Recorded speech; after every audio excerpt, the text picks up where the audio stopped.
Much of the historical context of spirituality has been centered around the idea of individual realization and liberation.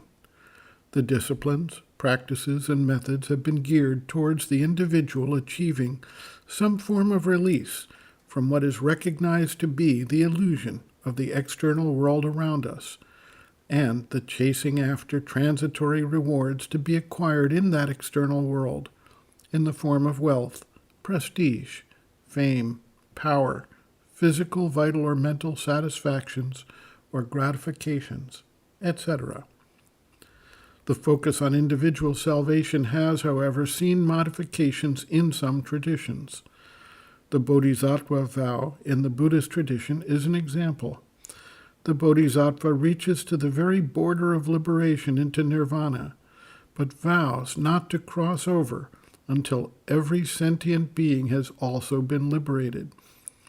While the focus remains on liberation as a goal, the Bodhisattva forsakes individual achievement of the goal in favor of a collective result encompassing all beings. The idea of the kingdom of God being realized on earth represents another attempt to bridge the gap between the individual and the external reality and the collective realization. In the Life Divine, Sri Aurobindo moves beyond the traditional focus on a purely individual salvation. He acknowledges the reality of both the process of liberation and the process of perfection as part of the external manifestation, which are normally considered to be at odds with one another, as he maps out the omnipresent reality that incorporates both aspects. In the Synthesis of Yoga, Sri Aurobindo introduces the yoga of self-perfection to model a yogic sadhana that incorporates this integral perspective. Sri Aurobindo's recognition of a universal divine intention and consciousness, which is manifesting the evolution of consciousness as the defining motive of the divine's force in the world, moves beyond the focus on the individual and places the individual in a situation of consciously accepting and collaborating with this larger movement, for which individual liberation is a part, but not the entire meaning of existence.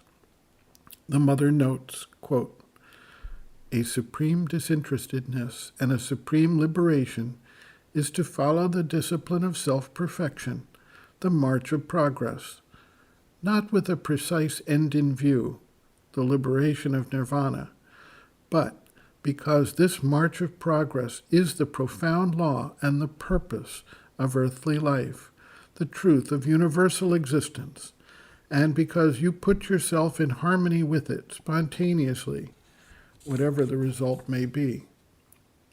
There is a deep trust in the divine grace, a total surrender to the divine will, an integral adhesion to the divine plan, which makes one do the thing to be done without concern for the result. That is the perfect liberation." End quote.